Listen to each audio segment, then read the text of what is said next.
You'd be dead in 3 days, not from battle, from the walk there. Medieval warfare wasn't about honor or glory, it was systematic slaughter disguised as noble conflict. And the soldiers who actually fought? They were farmers dragged from their fields, given a sharpened farm tool, and told to march until dysentery killed them or an arrow did. Hollywood lied to you. Here's what really happened when the bailiff showed up at your village and destroyed your life forever. Picture this. You're harvesting wheat when armed men on horses arrive. The bailiff reads from a scroll. Every man between 16 and 60 must report for military service in 3 days. Your lord demands it. You look at your family. Your wife is pregnant. Your son is sick. None of that matters. Desert? They'll execute you, take your land, and punish your entire family. Your neighbors would report you instantly because if they don't, they face the same fate. So you gather whatever you can carry, maybe a rusty knife, maybe just a wooden club, and you leave everything behind. The recruitment process was brutal and efficient. Bailiffs had quotas to fill. They didn't care about your circumstances. Sick? Doesn't matter. Just buried your father? Show up anyway. Your village owed the Lord 50 men, and 50 men would be delivered. Some men tried to hide. They'd flee to the forests or neighboring villages. But medieval society had no anonymity. Everyone knew everyone. The punishment for harboring deserters was severe, so communities would turn on their own to save themselves. When you reported to the assembly point, reality hit hard. You'd see hundreds of men just like you, terrified farmers, blacksmiths, carpenters, all clutching whatever weapons they could scrounge. Maybe 1 in 20 had actual military equipment. The rest? Pitchforks, axes, clubs, knives tied to poles. Here's what nobody tells you about medieval armies. 90 to 95% weren't warriors. They were you, untrained peasants with farm tools, no armor, barely any food. The knights and professional soldiers, they made up maybe 5%, and they looked at you like you were cattle, because to them, you were. The knights would ride past on horseback, inspecting the levy like livestock. They'd laugh at the pathetic weapons, mock the trembling farmers. You'd hear them making bets on how many peasants would die before reaching the battlefield. To them, this was entertainment. The march to battle was worse than the battle itself. Think about that for a second. 20 miles a day through roads that weren't really roads, just mud tracks that became knee-deep sludge when it rained. You're carrying 30 pounds of equipment. You're already malnourished because medieval peasants always were.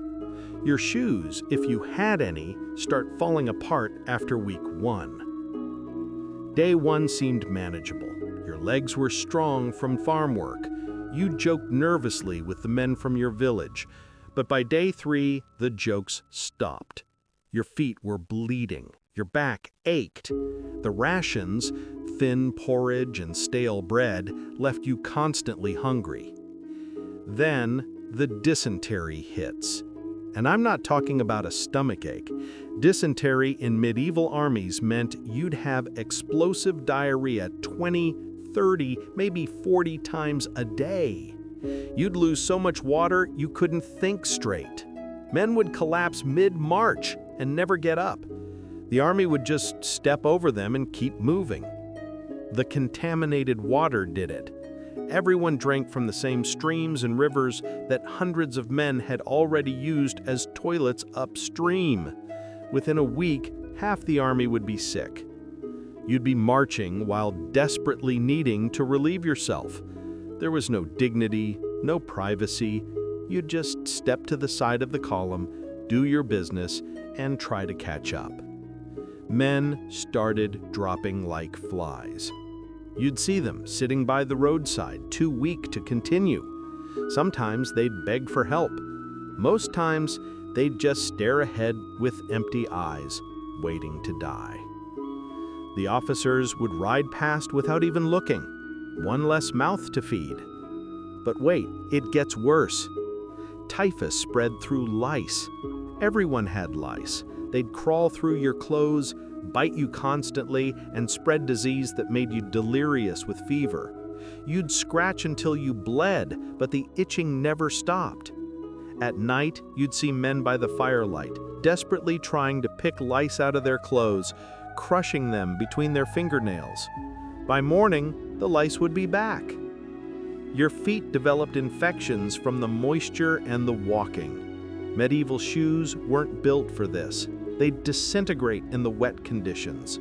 You'd wrap your feet in cloth, but that would soak through with blood and pus. Those infections turned into sepsis. You'd see men hobbling along with blackened toes, knowing they'd probably lose the foot even if they survived. The smell was unimaginable.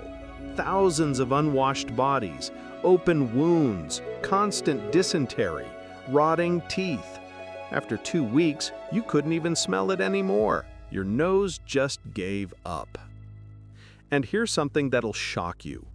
Soldiers would die in their sleep.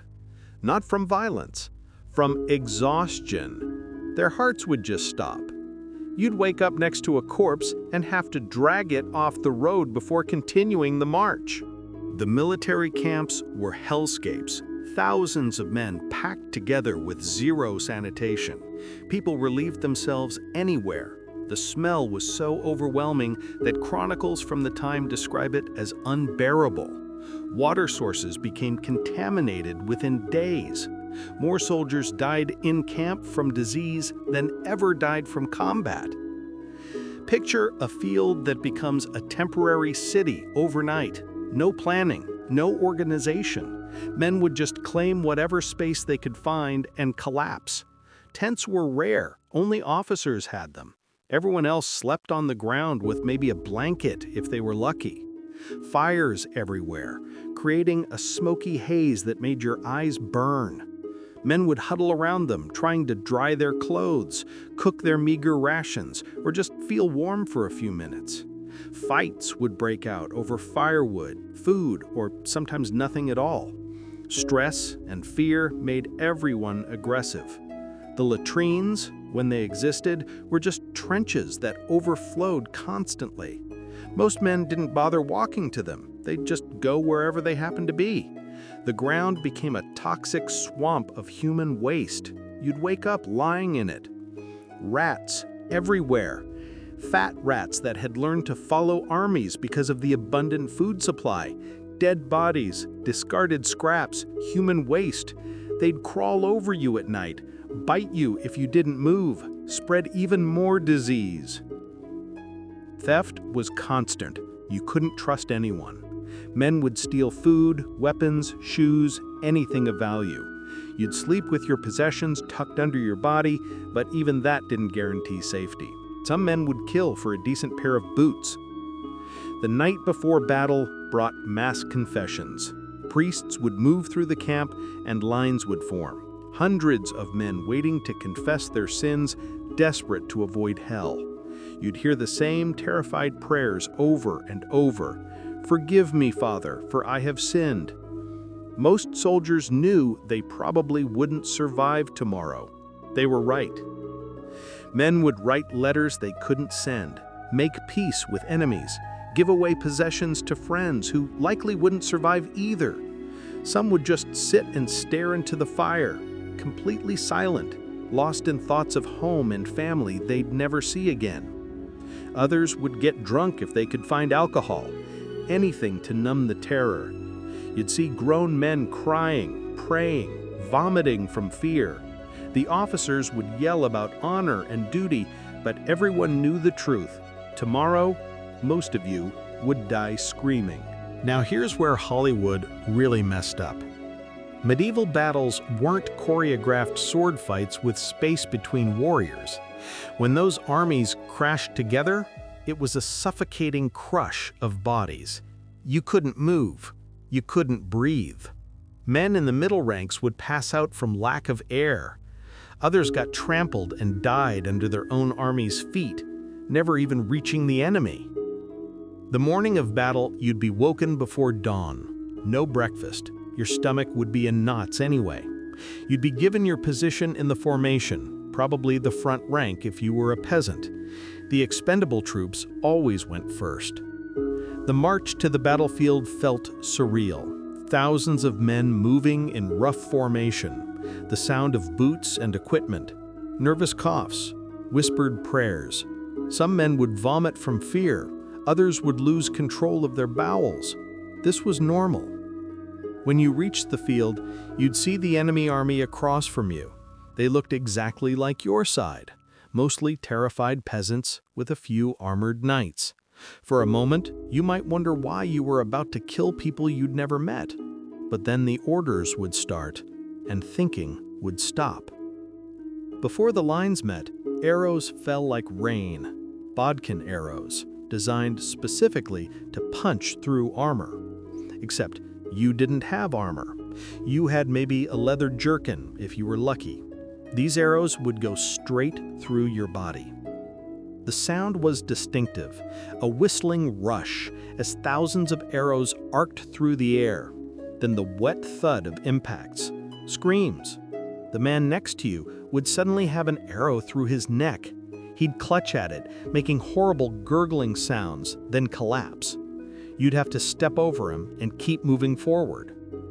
Arrows would hit shields with a crack, pierce through wooden defenses.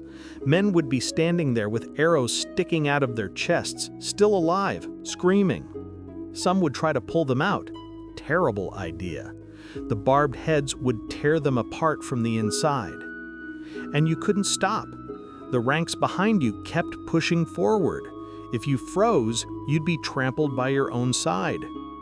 When the lines finally hit, the noise was deafening. Metal on metal. Wood splintering, men screaming, horses shrieking. It was chaos in the purest form. You couldn't see who you were fighting. Bodies pressed against you from all sides. Someone's elbow in your face, someone else's blood spraying onto you. The crush was so tight you could barely lift your weapon. You'd just stab forward blindly, hoping to hit something. Most injuries were to the legs and feet because that's what you could reach in the crush. You'd feel your blade hit resistance. Was it armor? Flesh? Bone? You couldn't tell and didn't have time to think about it. Men would fall and disappear under the press of bodies. You'd feel them under your feet, soft, moving obstacles. Some were dead, some were alive and being crushed slowly. Their screams would be lost in the general noise. The smell was copper and iron, blood, mixed with the stench of loosened bowels. Fear and violence made men lose control. You'd be standing in a mixture of blood, mud, and human waste. And here's the thing that will surprise you. Most people didn't die in the actual battle. They died during the rout. Battles were decided by morale, not casualties. When one side's nerve broke, when fear overwhelmed the instinct to hold formation, everything changed in an instant. Men would turn and run, and that's when the real slaughter happened. Knights on horseback would chase down fleeing peasants like it was sport. Lances would punch through backs, swords would cleave through unprotected heads, horses would trample men into the mud. Thousands would die with arrows in their backs or cut down from behind. They'd throw away their weapons in panic, which meant they couldn't defend themselves at all. They'd beg for mercy. It rarely came. This was a hunting expedition, and you were the prey. The rout could last for miles. Men would scatter in all directions, trying to escape. Most wouldn't make it. The cavalry would pursue until their arms got tired from killing. Chronicles record pursuits where thousands died compared to hundreds in the actual battle. If you got wounded, medieval medicine meant one thing: amputation. No anesthesia. They'd hold you down, saw through your limb with a blade designed for wood, and cauterize the stump with a red-hot iron. You'd be fully conscious for all of it. The field hospitals, if you could call them that, were nightmares. Tents filled with screaming men, blood everywhere, surgeons with dirty hands and filthy tools moving from patient to patient, spreading infection with every touch. You'd be held down by several men while the surgeon assessed your wound. Arrow through the leg, amputation. Deep sword cut to the arm, amputation. Anything that looked infected or too complicated to treat, amputation. The saw would bite into your flesh. You'd feel every serration cutting through muscle, scraping against bone. Men would scream so hard they'd rupture blood vessels in their throats. Some would pass out from the pain, the lucky ones. Most stayed conscious through the entire procedure. Then came the cauterization, a red-hot iron pressed against the stump to seal the blood vessels. The smell of your own burning flesh, the sizzle, the pain so intense your mind couldn't process it. You'd hear your own screaming as if it was coming from someone else. Most wounds got infected anyway. The weapons that caused them were covered in rust, dirt, blood, and who knows what else. The surgical tools were never cleaned. The bandages were reused from previous patients. Infection was almost guaranteed. You'd develop a fever within days. The wound would turn colors, red, then purple, then black. Pus would ooze out. The smell would become unbearable. Gangrene would set in, and you'd watch your flesh literally rot while you were still alive. Some men would beg the surgeons to finish the job, to kill them and end the suffering. Some surgeons would oblige. Others would let them linger, thinking they might somehow survive. They almost never did. The mortality rate for amputees was above 80%. Even if you survived the surgery and the infection, you'd go home as a cripple in a world that had no social safety net, no disability payments, no support, just poverty and begging. But let's say you survived. Let's say you were one of the lucky ones. Now you have to walk home, alone, injured, through hostile territory. The army's disbanded, the battle's over, everyone's released to find their own way back. No supplies provided, no escort, no help. You're on your own. Your fellow soldiers, they're not your friends anymore. They're competition. Everyone's scrambling to get home with whatever plunder they manage to grab. Trust evaporates instantly. Men would kill each other over a few coins or a stolen chicken. You're starving. The army's rations are gone. You have to forage, beg, or steal to eat. Villages you pass through have been picked clean by armies moving in both directions. The locals hide when they see soldiers coming. They know you'll take whatever you can find. Roads are full of bandits, often deserters from both armies. They know soldiers might be carrying loot. They'll ambush lone travelers without hesitation. Every shadow could be someone waiting to rob you. Every sound makes you flinch. You're injured. Maybe you're limping from a leg wound. Maybe you're missing fingers. Maybe you have a poorly bandaged cut that's starting to smell like infection. Every step is agony, but stopping means dying by the roadside. The weather doesn't care about your suffering. Rain makes the roads impassable. Cold nights with no shelter. Blistering heat with no water. You'd see bodies of other soldiers who didn't make it, dead from exposure, starvation, or murder. It takes weeks to get home, if you make it at all. You're traveling maybe 10 miles a day at best. Your home might be 100 miles away. That's a week of constant danger and suffering. When you finally arrive at your village, you're not the same person who left. Your family rushes out to greet you, but they stop when they see your eyes. Something's broken inside you that will never heal. What we now call PTSD was just soldier's heart back then, and nobody understood it.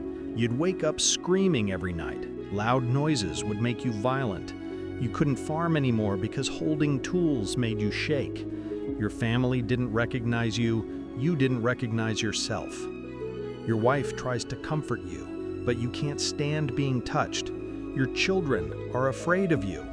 You have flashbacks where you're back in that crush of bodies, stabbing blindly, feeling men die under your feet. The smell of cooking meat makes you vomit because it reminds you of cauterization. Loud sounds trigger violent reactions. Someone drops a pot and you're suddenly ready to kill. Thunder sounds like cavalry charges. You can't sleep more than an hour at a time. When you do sleep, the nightmares come, vivid, horrible relivings of the worst moments. Many became alcoholics to numb the memories. Villages would have multiple taverns specifically because of all the traumatized soldiers trying to drink themselves into oblivion. You'd spend whatever money you had on ale, anything to stop the thoughts. Others became beggars because they couldn't work. You'd see them on street corners, missing limbs, scarred faces, hollow eyes, holding out shaking hands for coins. People would walk past without looking. After all, there were so many wounded soldiers that they became invisible. Some turned into bandits because violence was the only thing they knew anymore. The same men who'd been forced to kill in war found they couldn't stop. They'd rob travelers on the roads they'd once marched down as soldiers. The cycle of violence continued. Villages were full of these broken men, wandering around like ghosts of their former selves. They'd gather in groups, the only people who understood each other. They'd drink and tell stories that no one else wanted to hear. Stories of the things they'd seen, the things they'd done. And here's the part that should make you angry. The chronicles didn't write about you. They wrote about the knights, the nobles, the people who had armor and training and horses. They made warfare sound glorious, honorable. They talked about chivalry and bravery while completely erasing the thousands of peasants who were forced to die in wars that had nothing to do with them. You were expendable. You always had been. Your lord needed bodies to throw at the enemy, and you were that body. Your life didn't matter to anyone except your family, and they couldn't save you from feudal obligation. This wasn't centuries ago in some completely alien world. This was the reality for the vast majority of human history. Ordinary people forced into conflicts they didn't start, dying in ways they didn't deserve for causes they didn't believe in. The next time someone tells you warfare used to be more honorable, more noble, remember the farmer who died face down in mud from dysentery before he ever saw combat. Remember the teenager who got trampled by his own army. Remember the father who made it home but couldn't hold his children without flinching. Because those are the real stories of medieval warfare, and they're the ones that actually matter. And speaking of stories that actually matter, the Battle of Agincourt had a death rate that would make everything you just heard look like Claude can make mistakes. Please double-check responses.